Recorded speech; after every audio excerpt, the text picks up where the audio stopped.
Hi guys, welcome back to my YouTube channel. On today's episode, I'm with an awesome long-term friend and we are going to talk about loss and grief. Subscribe, comment and like our video. Yeah, my name is Gloria. My name is Sylvia. Okay, so on loss and grief, like, have you ever lost someone who is so dear to you? Have you ever lost an opportunity? And some people even go to an extent of mourning pets, utensils, yani the small things in life that you could think people don't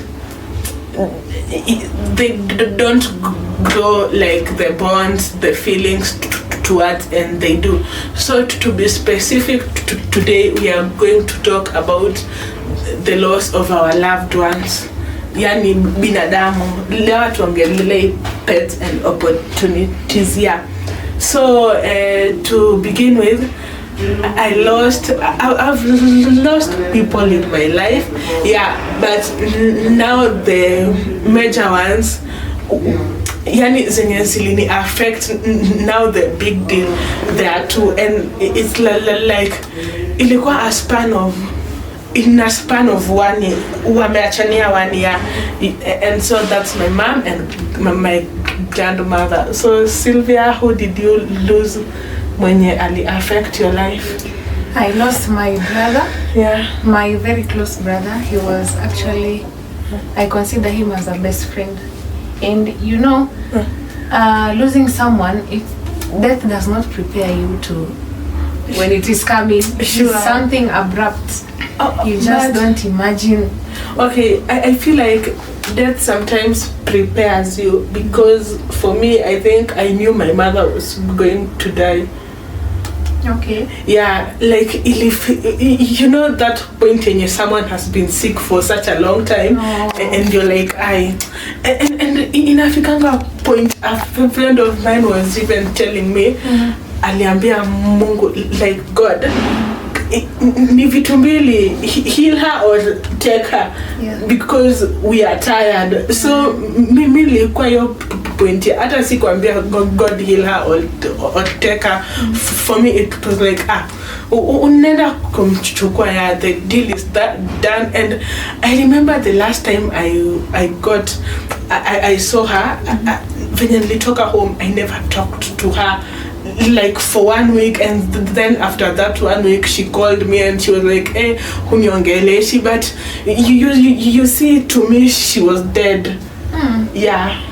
So how are you feeling about that, knowing that she's going to go? I felt so bad, but now I knew my hands were tied. There is nothing I could do about it.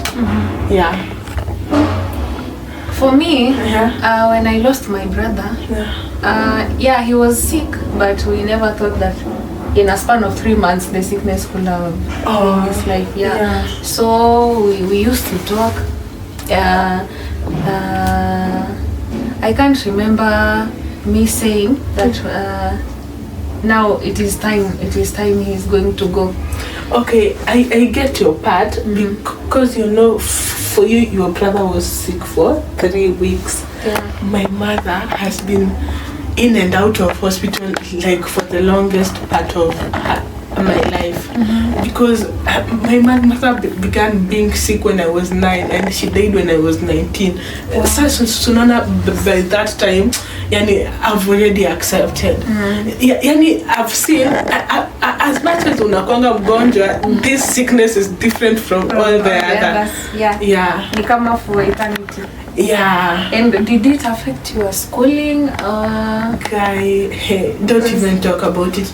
You see, okay, for context, guys, me and Sly were in high school together. Yeah, and the whole time I was in high school, nilikuwa naona watu kwa gate, and I could always see my family members. Like wamekuja kunichukua, like my mom is gone. I always had that fear. Hata nikikuwa shule na nione watu guiding and counseling office, nilikuwa nachungulia always, like it could be my family members wamekuja kunichukua, your mom is gone.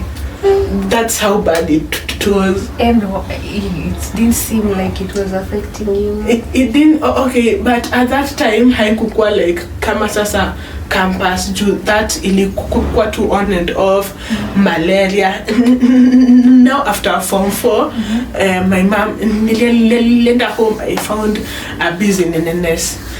She had opened a business for me, nisikuwe idol, ilikuwa kibanda, and I was happy. I worked there. That was January, February, March, April.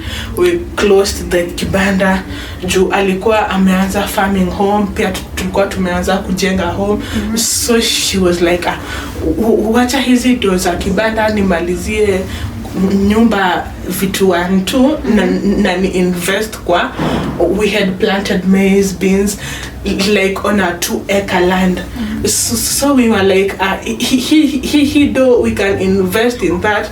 Ikirudi we will open the business again. Niambia, I may not even open it. Jusasa, you're going to school in September. Na nilikuwa nimepata grade ya campus, but my mom was like, sitaki uende campus because he joblessness iko Kenya, no, utenda KMTC. You know, one day, at that time hakukuwa mgonjwa, my mom woke me up at 1 a.m. It was May. We were from burying the uncle and the cousin to my mother now. And she was like, my daughter, I have a lot of resources, bado sisema resources zangu zimeisha juu you are my first daughter, but then my body can't go beyond here. Na hakuwa amekuwa mgonjwa, and she was like, we accept to uende campus because nataka nikuache somewhere. Yeah, so now you see why I was prepared. Yeah. Did it affect you when she was telling you? When she was telling me, did you feel some sort of emptiness? I felt broken, but emotions zangu hazikuwangi present most of the time.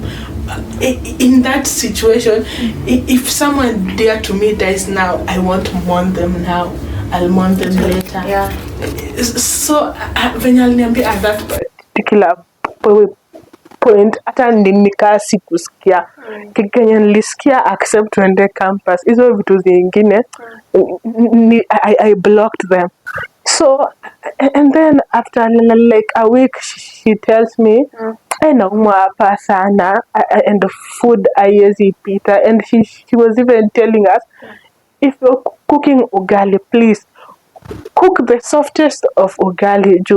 Ugali rough or that hard one haiwezi pita.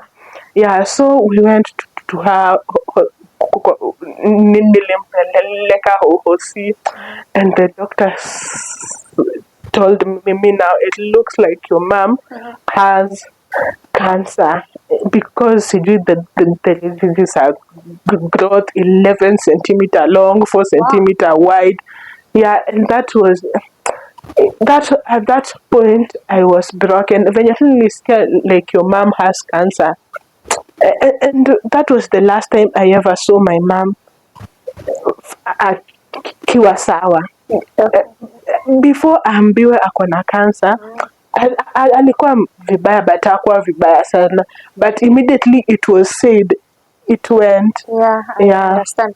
You know, people who, cancer is untreatable. So, kama death sentence. Ukiambiwa uko na cancer, I think majority of people with cancer die because of your mentality. Yeah. Sure. Haiwezi siponeki sasa. Exactly. Yeah, and it was sad. Yeah. Yeah. So when that specific day came, now you're being told your mother is no more. How did you deal with that? In fact, I was not told my mother was no more. You see, now after that doctor told me like my mother had cancer, that afternoon now my auntie was coming to take care of her. Juu alikuwa anaona mimi ni mtoto. Yeah. I'm just done with form 4. Sifai kukua nikiangalia mtu mgonjwa. So my auntie came, I went back home. After some time my mom came back, wakampeleka lab, waka cut the part.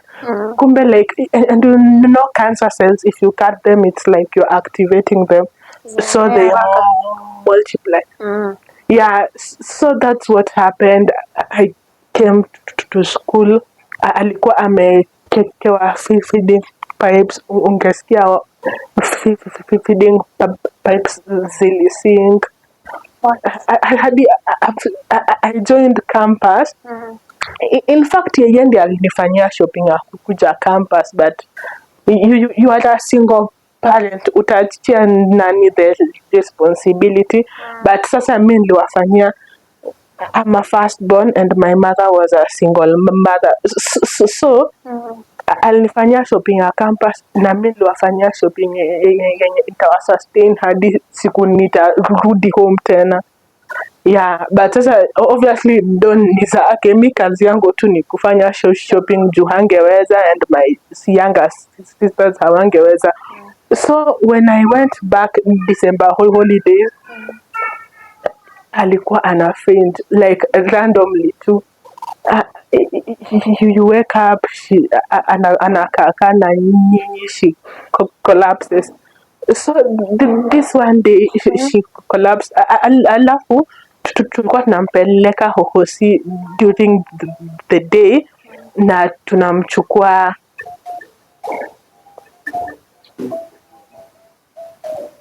So tulikuwa tunampeleka hosi like every morning for chemotherapy.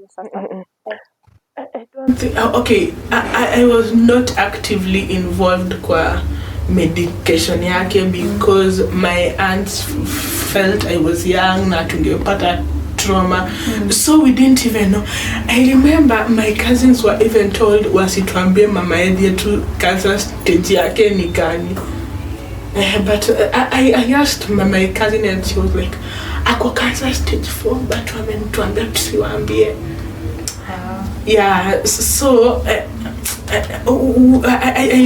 didn't know much. So the hospital, I think hata hawa walikuwa wame give up, but sasa walikuwa nenda wanamwekea maji during the day. We come back home in the evening, maji too. She couldn't eat. Yeah. What? So that's what I did the whole of the December holiday. Ikafika January and my cousin came home and he was like, Glo, mama meisha. And I was like, meisha. Yani, in short, my cousin was telling me, imagine hata rudi, and me I was like, hata yo mimi nimeshaona. Yeah. So like wewe ulikuwa ushajua. According to you, wewe alikuwa ameshawaacha. Yeah, according to me, she was dead. Ukaanza kujidetach. Exactly, that is what happened. So when I came back to school, sikumuongelesha, and then the first time she called me and she was like, nitapona. And now when she told me that, hata sikukumbuka hizo vitu zote. I was so hopeful tena atapona now. So one day I called her. It was on a Thursday. I called my mom. Hakushika simu. And then at some point, now my uncle's wife akashika simu yake akaniambia, mom amelala, akiamka nitakupigia. I was so tensed. I was like, huyo tu ni kama hawataki kuniambia. That was on Thursday. On Friday, my mom called me tukaongea.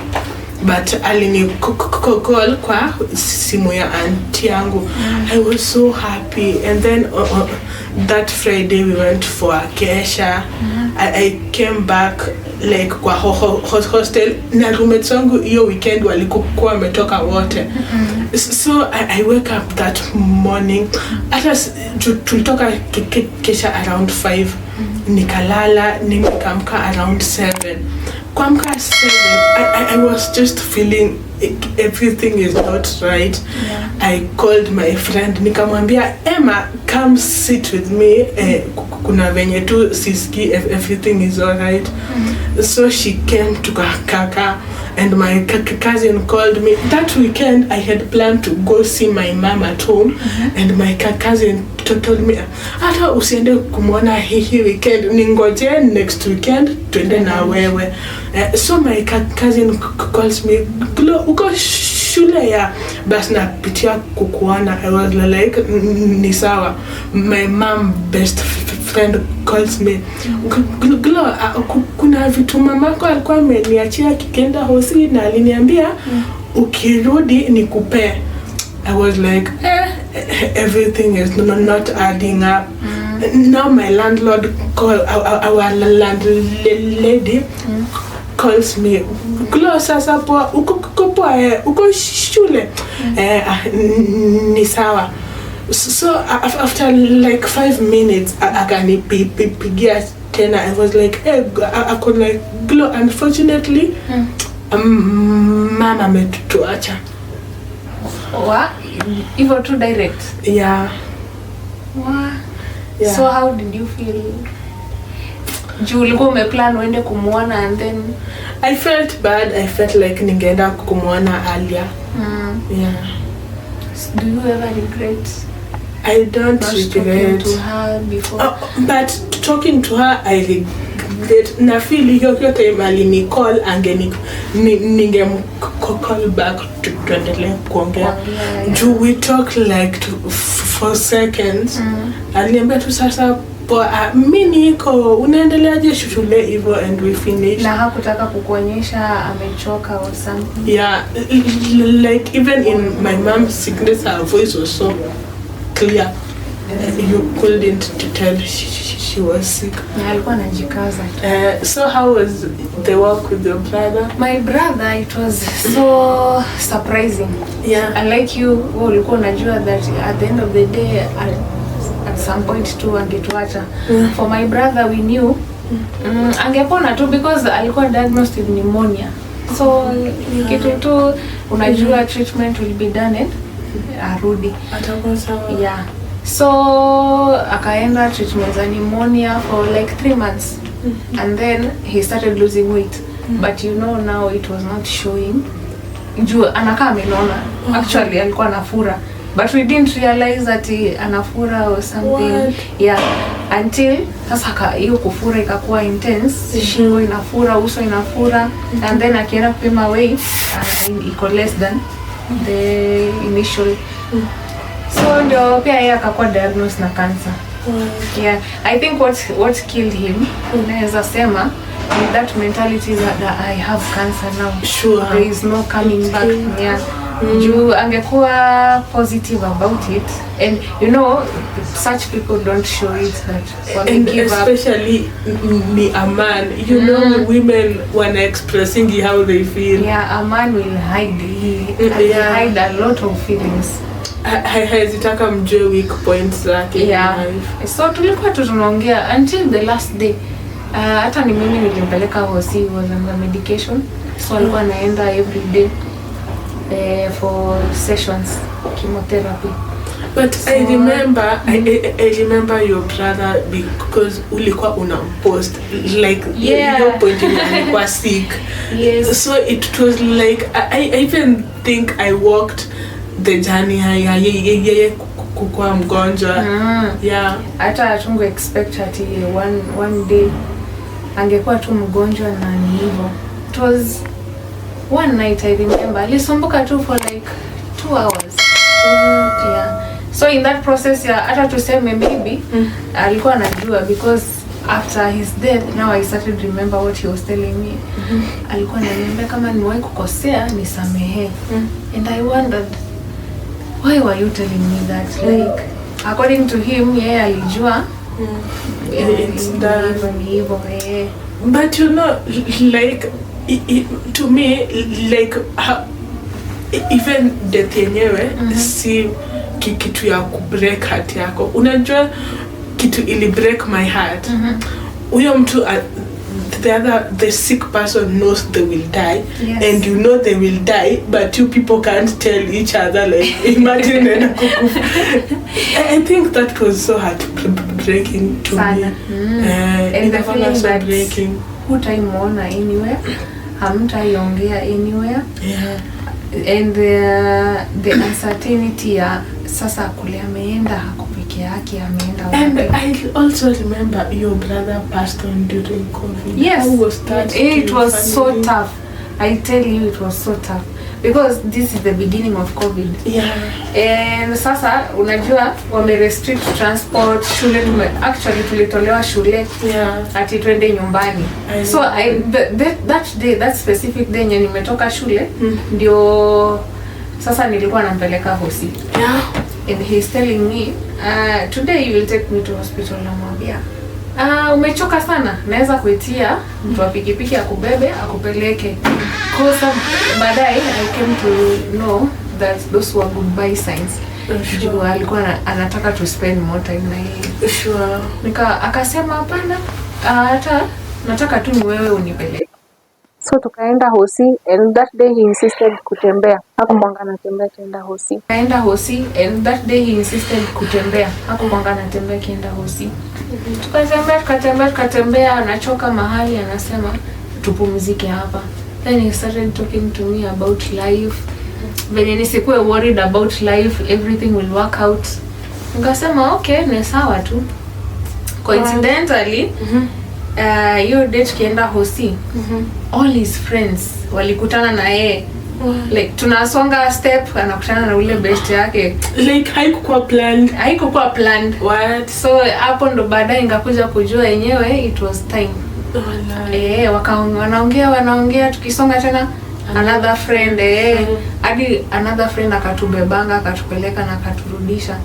So that night, in fact, alicheka, alipigia story mchana yote until we said now he's recovering. Sure. Sasa tunaona amepata nguvu.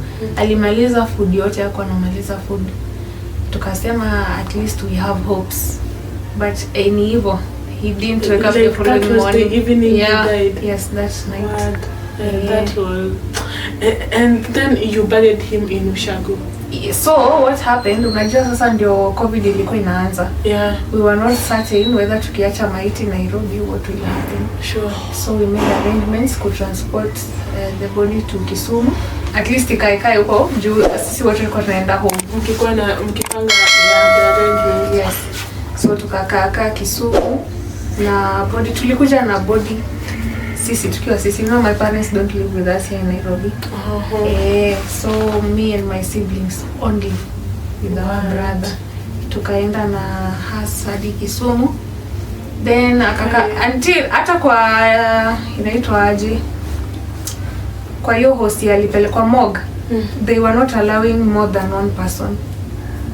So nyi wengine actually ni mtu mmoja anaingia, anamuona, preparations zafanywa, tunatoka.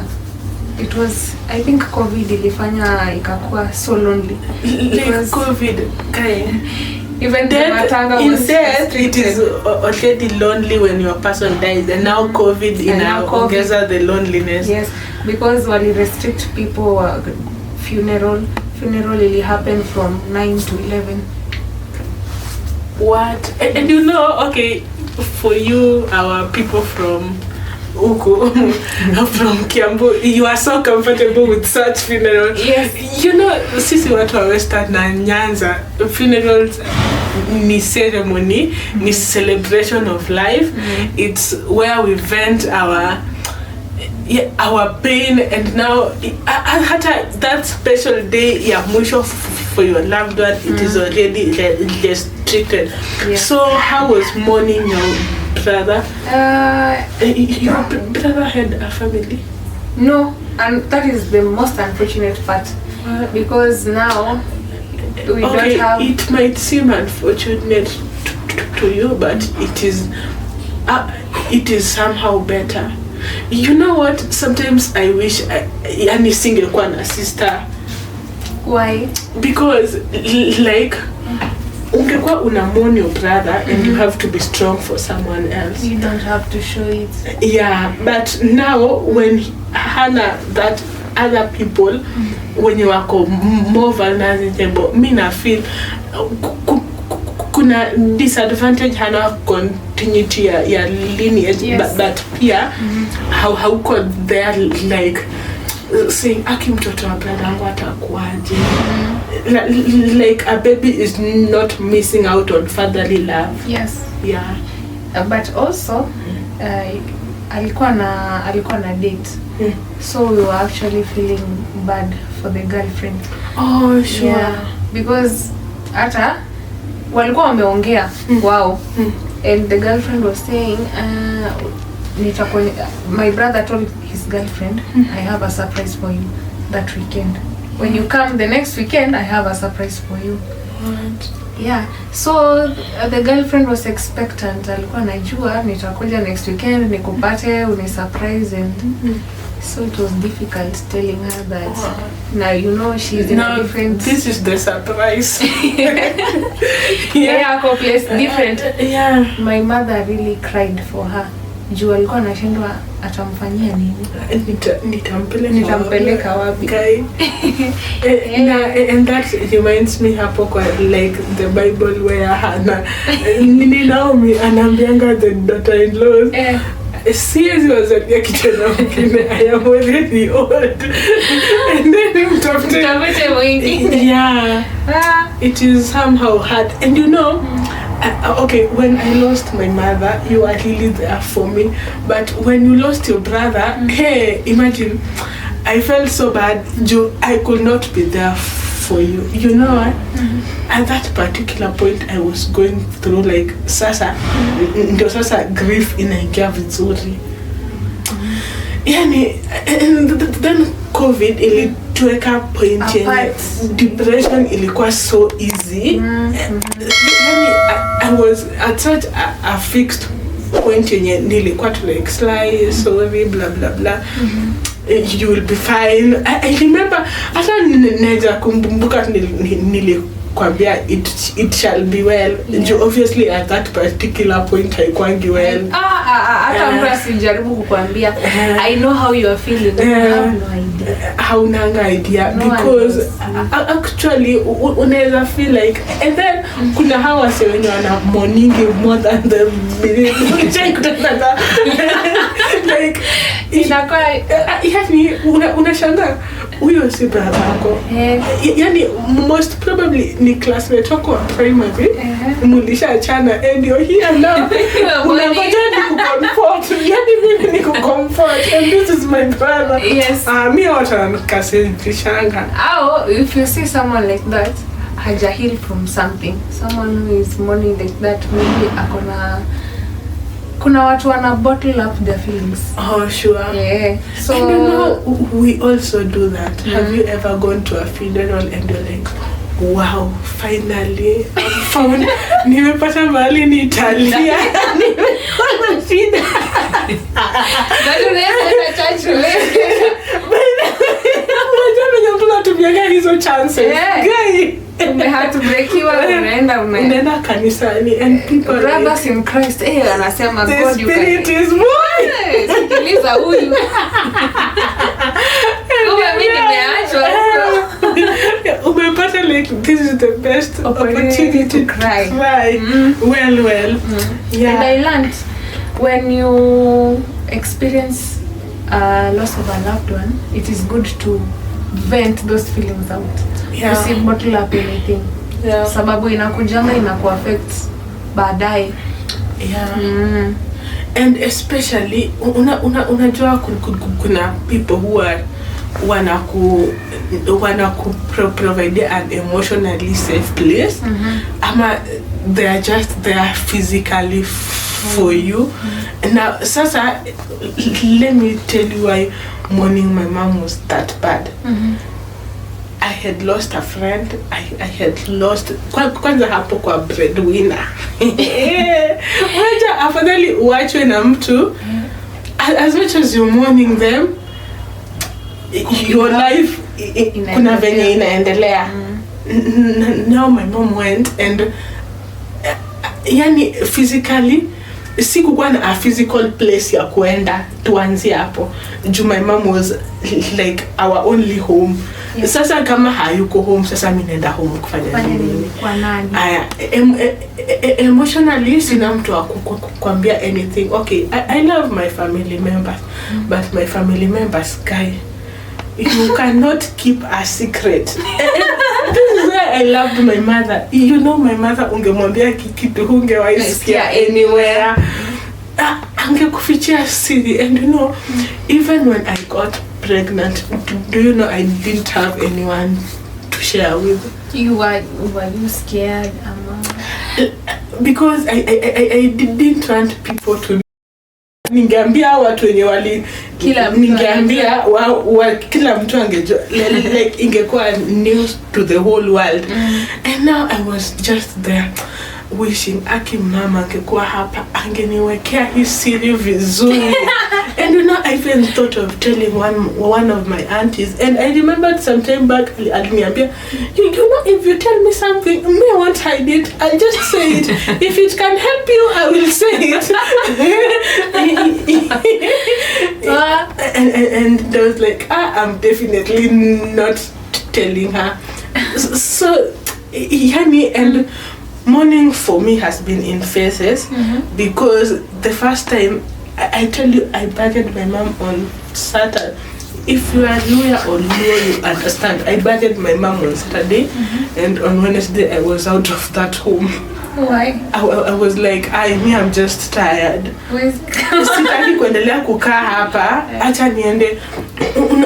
Unaona hiyo popote yenye unatoroka shida zako. So that was it. So I just got out of home, nikaendelea na shughuli zangu. Sa hizo vitu zilinipata, and then I was 1.1. Now when my mom died nilikuwa 1.2. And you know, when you are first year, kuna kwanga tuna a certain community around you, so you are covered. Hadi hostel mko wengi, room yako mmejaa. Ukienda room mnafaa kukua watu 4, but sometimes hata mko watu 20 kwa hiyo room. So hadi hauna time ya ku think about other things. Yeah, so that helped me, but at some point it destroyed me. Now when we went for long holidays, I went home. There was another funeral kwa extended family, so I went home, and now after the funeral kila mtu alikuwa anaenda, and I was like, sasa after hapa naenda wapi? After hapa naenda wapi? And I decided acha niende kwa my aunt. My mother and father never wanted us to visit people. Okay. So it's my first experience kukua kwa nyumba ya watu. Hadi unashanga nikiamka asubuhi ndafaa kufanya nini? Nafaa kuwasalimia ama niwapite tu. Jikoni. Me and my mother, mimi sidhani kama tulikuanga na salamu za asubuhi kwetu. Mnaenda tu. Glow, hizo vyombo hazijaoshwa. Like sisi kwetu we didn't have like habari ya asubuhi. Like to us that was not our culture. So going to someone's house, I didn't know the rules. Yeah, that is what made it even harder. Yeah. And you know, losing someone hits you after sasa mmeshazika. Exactly. Now everyone is funeral inaanzanga after kila mtu ameenda, sasa you are left there. Sasa hapo ndio unaanza kudealing na emotions. Now imagining you'll never see this person again. Yeah. Hamtaipiga story venye mlikuwa mnapiga story. And now the worst thing ni vitu zake unashinda ukipatana nazo. But sisi what we did, nguo zake zote, photos zake zote tuliweka place moja, tukazipeleka home. Na penye tuliziaka hakuna mtu mmoja, hakuna mtu mmoja chukua. For real? Yeah. In fact, tulikuwa tunasema tuweke photo mahali, but my mom alikataa. Akasema no, I don't want to see him. But you know, mourning for you know, for you are mourning your father. For your mom is mourning the son. And I think like hakuna, for parents, seeing your son like gone is such a tough. Yeah. Mtoto wako like Z. So I partly understand your mother. But I for me, like on my side, ilifika mi vitu za mamangu watu waligawana hadi we were the first ones kuchukua vitu vingine. Is it like now, is it a tradition ama nini tumulita? It was a tradition, but it is a tradition, but even before the funeral watu wanafaa kugawana after the funeral, but before we buried, unajua hatukuwa tunaishi home, we were staying in town. So before we buried, my aunties were like, endeni town mchague manguo za mama yenu zenye mnapenda before cousin zetu kuja huku. It is a culture, watachukua manguo ende tumchukua zenye mnapenda. So we went tukachukua zenye tunapenda. And before that, I remember when I was home December, because my mom died January. When I was at home December, nilikuwa napangia mamangu manguo ile kwa sanduku zake zote, the metal boxes. And my sister was like, Mom, nataka nguo yako sisijui gani, our last born. And my mother was like, in fact, mwageni tu hizo manguo chini, kila mtu achague yenye anataka. And you know, at that particular point hatukuwa tunachagua sasa hiyo intense. We were like, hizi ni manguo za mom, si bado hapo, hata ukitaka utavaa.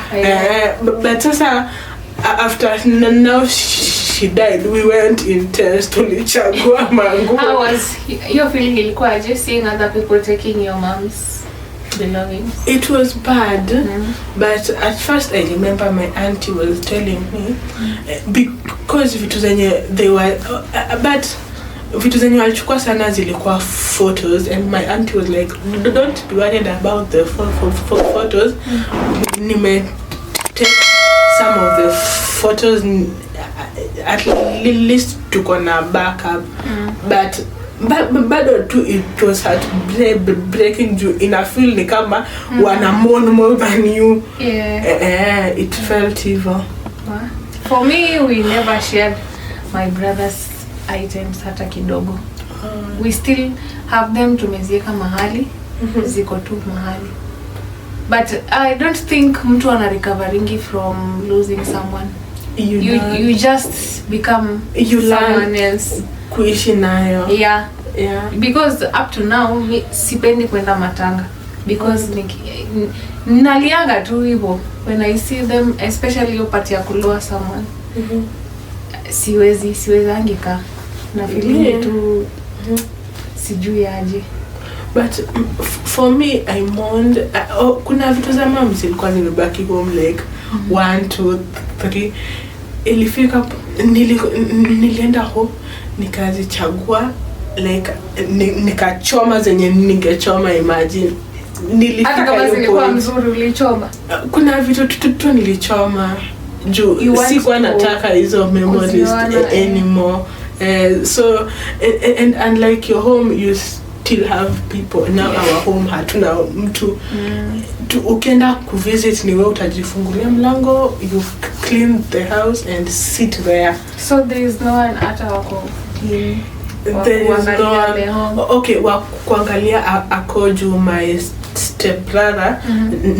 Now my father's son ako na a compound there. But sasa mostly nyumba. He believes yani that home is ours. Sasa tukikuja atatupatia ufungueni msafishe. But he insists anytime kikuja home, make sure you clean that house. So very often ama sasa you don't think about it because me I go off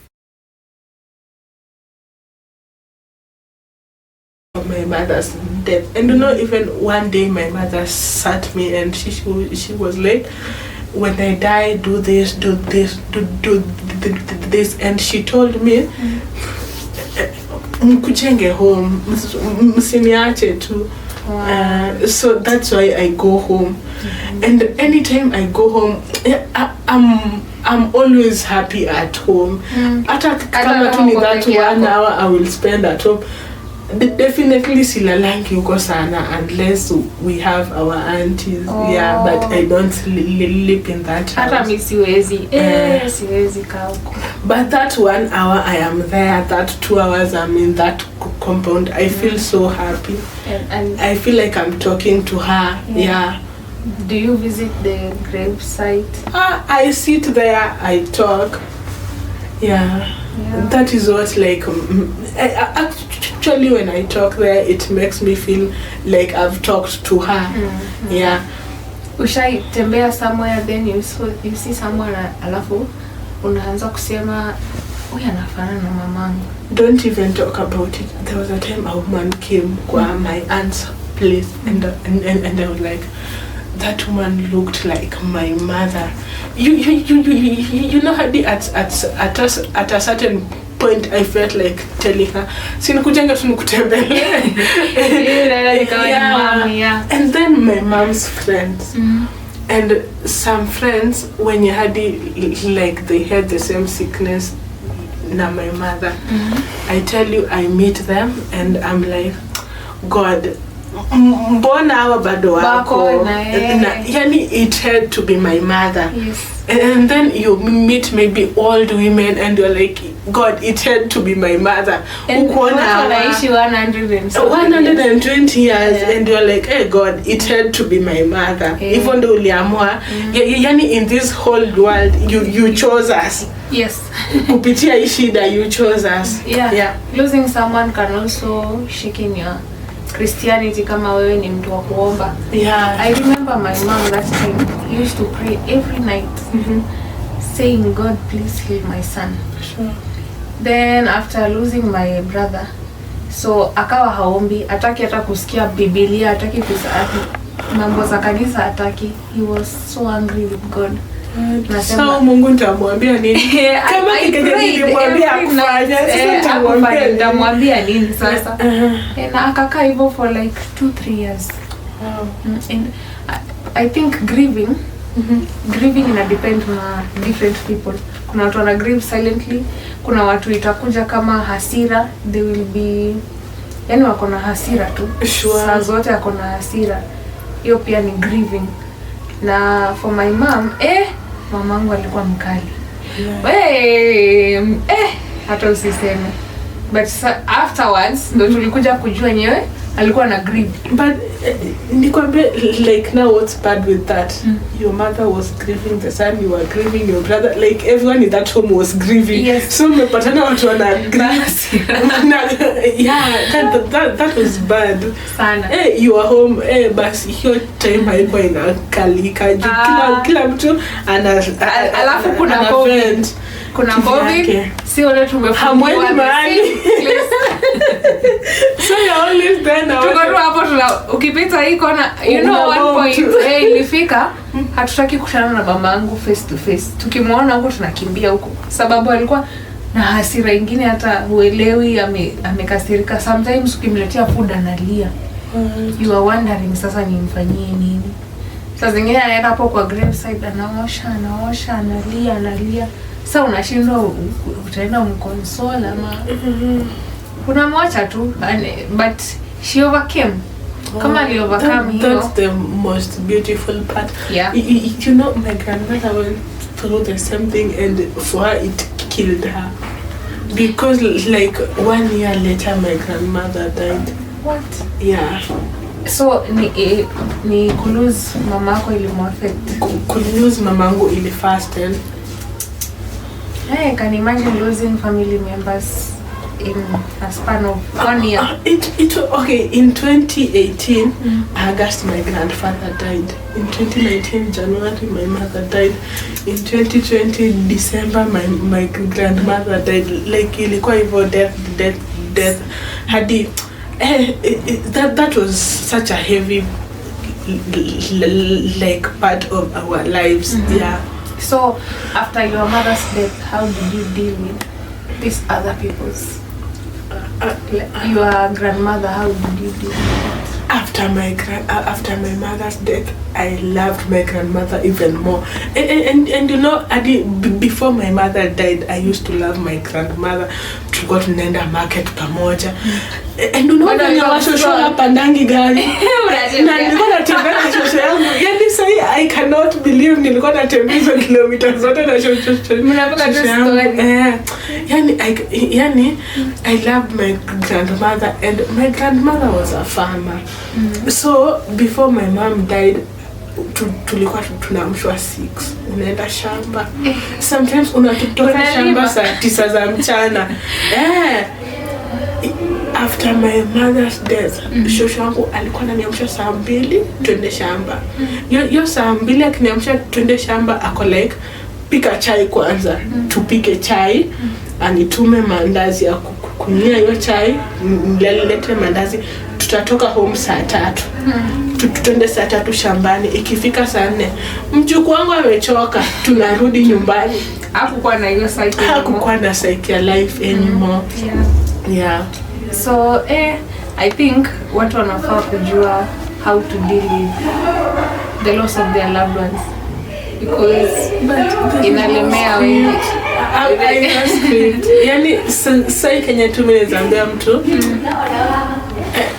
like go through every moment ya hiyo grave, pitia kila, usiruke enyi. Ukiamka siku moja usikike tu leo nalia. Imagine lia. And you know, in campus, I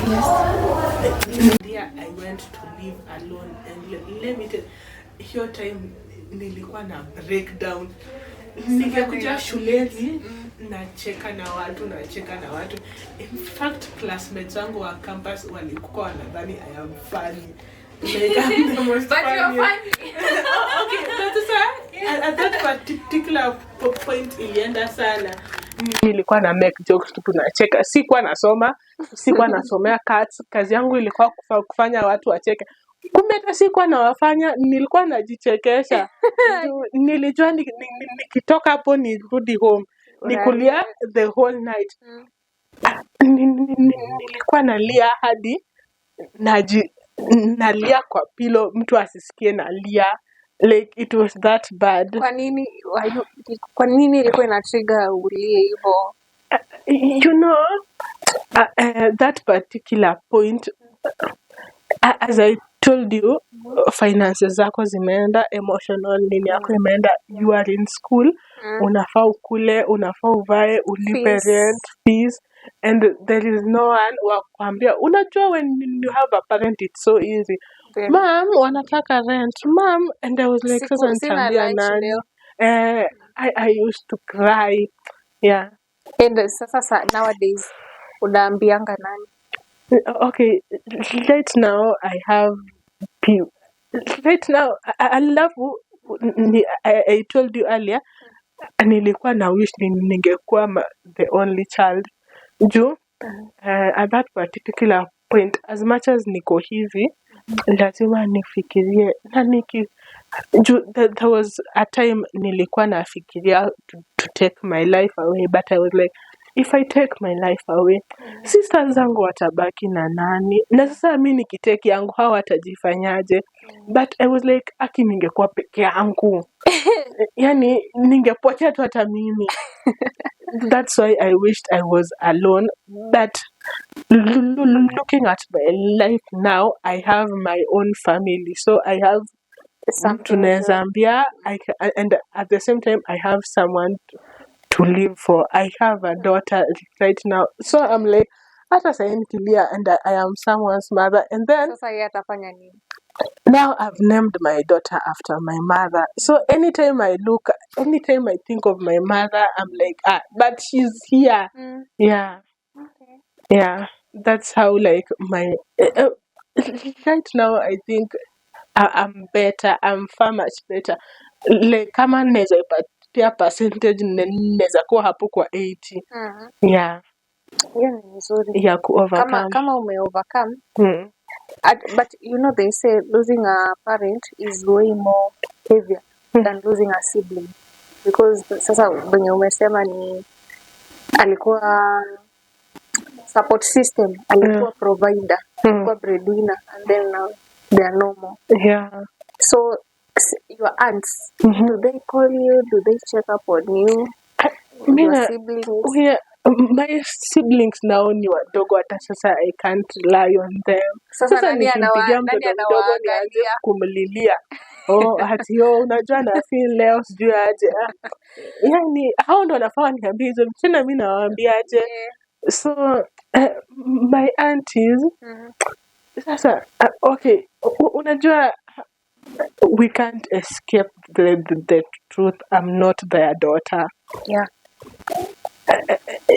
Provider wangu si hao. When they were planning their life, sikukuwa kwa plan yao. Mtu nilikuwa kwa plan yake, they are no longer there. So siwezi anza kuambia mtu you must provide for me. Hakuni plan ya. Like that's what kept on going on in my mind, and I'm like, nobody owes me anything. People who owe me something, they are no longer there. Sasa, if at all somebody owes me anything, it is God. Yeah. So do they check up on you? My aunties, I think after my mother left, I didn't feel the love until last year, August. Like, actually, this family, but before I was like, I was just like Z. But yeah, ndio maana kwambia, when all of you are mourning, even my aunties were mourning the sister, I was mourning my mother.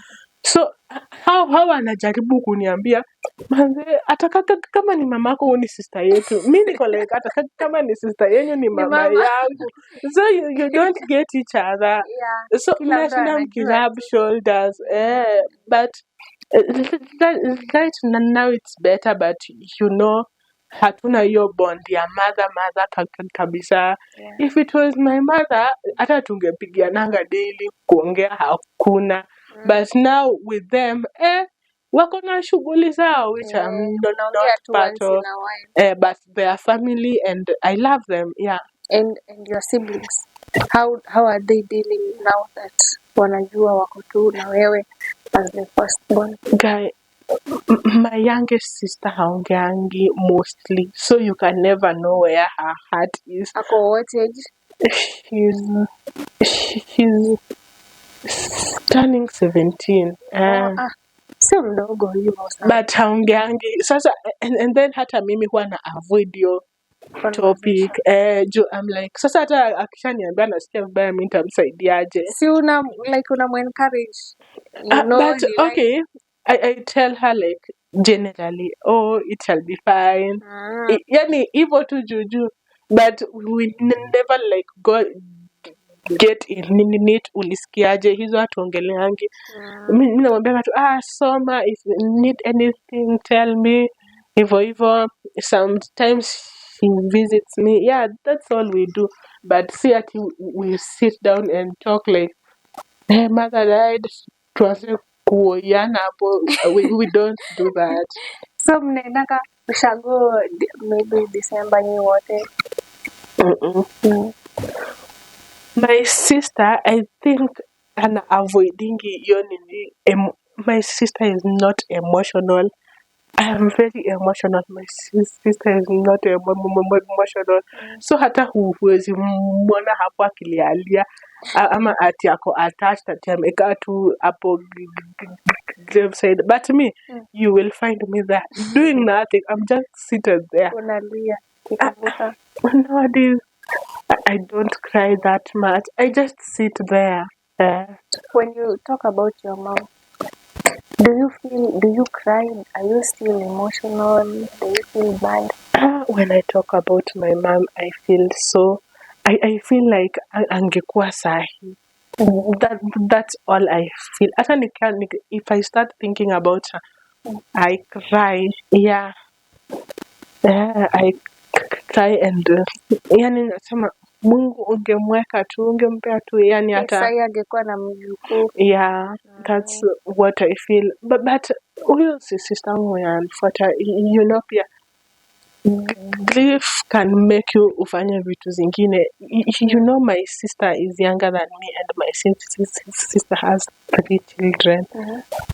But we never talk. Maybe the hiyo effect, maybe it's so just kids after your mom passing on. Yeah. Okay. The first so aliamua kwenda kuolewa ama hajaolewa, she's still in form 4. Okay, she first got pregnant in form 2. Now, okay, I've not talked about my grief journey like in yote, but after I went home 1.1, sasa hiyo long holiday ya first year, I avoided home for like 1.5 years. Now the next time I went, and my auntie like, hey, your sister, ananisumbua na mambo ya relationship. Sister kwa anakaa na auntie yako. So sasa ndo nilikuwa naanza kuambia Jacinta, you can consider abstinence hadi juu it's not good for you, we bado mdogo blah blah blah. And then akenda kwa shosho yangu, and you know how shoshos are now, mama kubwa, and they were just like, they called my auntie, come, we tell you something, have you checked your daughter? Like they have already seen. And I'm like, maybe all this happened juicy kukua home for that. And alafu amuongei about it. I blamed myself. I blamed myself. I blamed God for taking my mother away. Kila mtu anajuanga tu venye ana handle mtoto wake. Mtu mwingine haezi jua kukuhandle the way your mother knows. Yeah, exactly. Yeah. So sasa anadila aje? Like mlisema mtu aiongea about it? For my sister we talk about it. Huyu mume mwenye ananifuata sasa, at least yeye siogopi juu yeye ni emotional. Sasa huyu mwingine na muavoidingi juu hadi maybe ataniona na overdo. Huyo mdogo ataniona na overdo. Una exaggerate. So we talk about it. I tell her it's fine. I tell her and yani when she got her second pregnancy, nakwambia alikuwa amenibo. In fact, I called her and told her, ati ukisikia tu I just return you to your mother's house. Uende tu kae huko. Now what can I help? Alafu anasema nini ukimuuliza? And you know, me hata yani I don't want to talk about that sana juu my sister, she never lacked anything. Glo nataka ishika. So and then she comes and tells me, you know this man who was there for me, and I was like, have I not been there for you? Haungefuata kenye nilikwambia, you decided kufuata kitu ya Amal mwenye amekupata ukiwa na miaka zako solid. Ukaachana na mawaidha yangu, so it was so heartbreaking. But sai I think I've accepted, and I've accepted kila mtu ako na maisha yake na path yake ya life. As much as we are siblings, hatutabaki hivyo for forever. Na kila mtu who grow, utaishi kummakia decisions. Exactly. That's how I felt. So how did your siblings take the death of your brother? Actually, it's the same. We don't talk about it. No one talks about it. Ni hizo vitu unaweka chini ya carpet and kila mtu anajua venye handle mambo yake. Na make sure ukilia usilie mbele yake. Even the tuko. And then you know what? Tuseme kama kinda the only girl. Sababu firstborn alishaenda kuolewa. So ni mimi the lastborn, the only girl. Alafu uko na boys. Sasa niko na boys hapo katikati. Kila boys hata unajua ujuangi kama anasikia vibaya kama akora daya hiyo story. So I think after matanga hapo kila mtu alijua venye anajisaidia. How to now you look for what works with you, but I think for us itafika point tutaongelea such stories, but ina kwanga hard juu hata mkiamua ku open up na sikia hivi inafika mbali hauwezi hold kenye umesema we mwenyewe. Yeah, so maybe kila mtu ako na their way of grieving. Yeah. And how does that make you feel, like ukisikia mtu lose the sibling? I feel bad. Hata kama si sibling, nowadays ningesikia tu mtu amekufa. I just imagine, not even mtu amekufa, ambulance ikipita tu hivi. Na imagine now that huyo mtu hadi ambulance nasikianga na huyu maybe hata kwa in the next few minutes. So familia yake itafilaje? And I remember how I felt that night. You know, for me, like when I'm traveling, like when I'm going back home, yani when my mom was still around, now this is another way I mourned. Hata unanijua like high school nilikuwa naweka pesa, like singetumia pesa ovyo after that I use my money like kesho exist. I will use my money. I want to eat chicken, I buy chicken, I eat. I want to drink yogurt, hata usiniambie bei, we ni fair. Mpesa yangu haitoshi nitafuliza. We ni fair. Okay, hata itatoka wapi? I don't care. Yeah. Si mbaya pia. Considering travel not trying to that time travel. So unajua watu kwa basa wako anajua huyu ana travel juu mama yake amekufa, huyu ana travel juu ako na shida gani. Handle aje hiyo point. Like kwenda peke yako, unajua mimi tulienda as a family. Na tulienda na hata tukwenda na public means ama private ama nini. Imagine mimi nilienda tu. Probably and then that night I was what I call to RIP. Thank you, RIP. Thank you. Like that was what I was doing that whole night kwa basi. Nilikuwa tu nimekaa tu. Hata sikuwa nataka kuona mtu ananiambia RIP, sorry. Sikuwa na nguvu ya kujibu. Sasa si mimi kwambia mimi nilikuwa yani to me she was dead. So hata message inawafikia kama mimi nilishai process. So hata ukiniambia RIP, ni sawa, thank you. Yeah. But imenifanya sahihi nikitravel na watu sitaki kuwaza in any way juu sijui anaenda wapi. Ujui ana experience nini. Yeah, that's what I feel every time I travel with people. Wow. Yeah. And I remember like anytime, and in my 4th year tulikuwa tunafanya project, and you know how projects are tough. Yani project yako haiwork na mnafanya mnasho. And one of my classmates akakuja hostel yangu pia nilirudi hostel, akaniambia project yako imework. No, hata yangu haijawaka. In fact, let me go talk to my mother, she will console me. Yani I climbed my bed, I cried and slept and woke up the next morning. Imagine. I was like, hata mimi by the that could have worked. Yani you see the way hata kama your parent doesn't have money, hata kama nakupeanga 250 bob na wengine wanawapatia 50k, uko like hiyo 50 bob ina come with love, with a sweet message. Hadi anakuambia this is the only money I have. So yeah, it was a big loss. Yeah. And also the reason why I don't talk to my siblings about it, I feel like I experienced more of my mom's love kuwashinda. I had time na mamangu nyingi. my mom died after I turned 18.